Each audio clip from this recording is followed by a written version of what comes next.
Perhaps one of the very basic ways of understanding attachment, it is to determine whether someone shows elements of a security or insecurity when they form their relationships with people. Hi, my name is Patricia. I'm the counseling psychologist registered here in the UK within HCPC. And today I'm going to be talking about different styles of attachment. Perhaps there are different ways of naming and organizing different attachment styles. And perhaps, like I said before, one of the most basic one is to dividing into secure and insecure.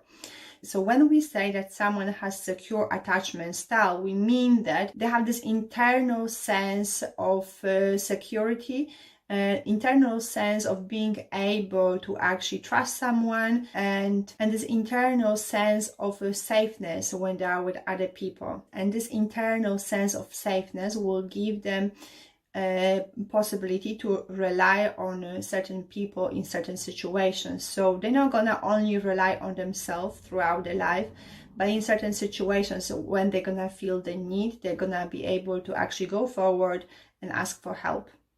But at the same time, that's gonna be balanced with the self-confidence and believing that they can actually and perhaps do certain things themselves as well. So people who are characterized with the secure attachment style, they can actually form fairly stable, healthy relationships within which they will gain certain benefits and also the other person will gain certain benefits. So that means as well that the person can actually go in the world and explore with confidence and create those relationships on which they can build. And it is believed that the people they can achieve that attachment style if maybe they were brought up in a home where parents, they were able to build in a child a sense of safeness and security. And also people who perhaps are also characterized by this secure attachment style, they perhaps grew up in a home where parents, they model well for the child how to manage their emotions, specifically those uncomfortable and unwanted emotions. And then on the other hand, we have the insecure attachment style.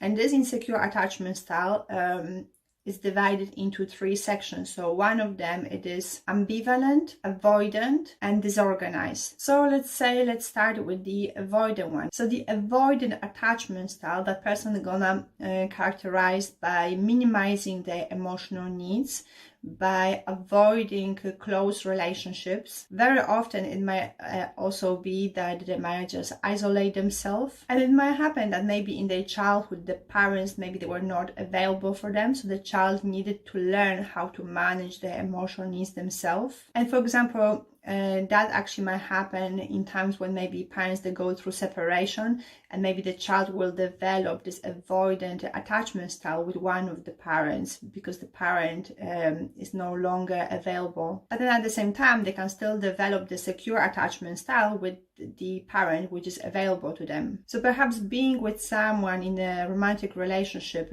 who has this attachment style, it can be sometimes maybe quite frustrating and also quite isolating.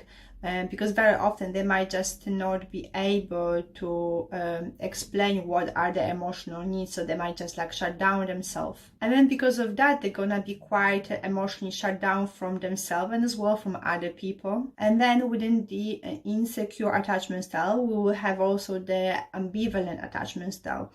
And here within the ambivalent attachment style, the person perhaps is gonna be clingy and really needy for the partner, for example. They might be excessively wanting to be all the time with the other person. They might excessively need the attention from the other person.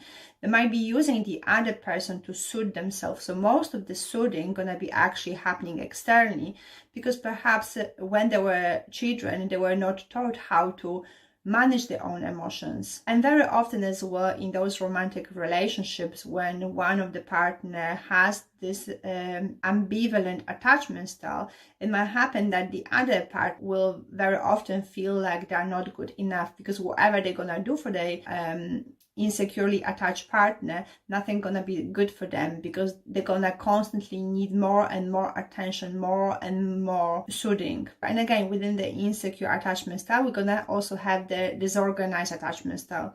And the disorganized attachment style is characterized by the anxious and avoidant behaviors, but they're on like two extremes. So the person will be constantly fearful that someone's gonna leave them. They're constantly gonna have a sense of insecurity in that relationship. They're gonna also have very fragmented sense of self, and also fragmented sense of other people. And this actually attachment style has the most negative outcomes for the child and as well for the adult. And they have very often very significant problems with regulating their emotions. So they might be using other people to regulate their emotions, and they might be also maybe using drugs, alcohol, or self-harm to regulate their emotions. It's going to be very difficult for them to maintain a relationship that is reciprocal. They're going to live with this extreme sense of loss and trauma, and they're going to also have fragmented memories. Perhaps someone who has this ambivalent attachment style, they grew up in a household where the main caregiver was maybe abusive, but at the same time was representing someone who was giving them some sense of security.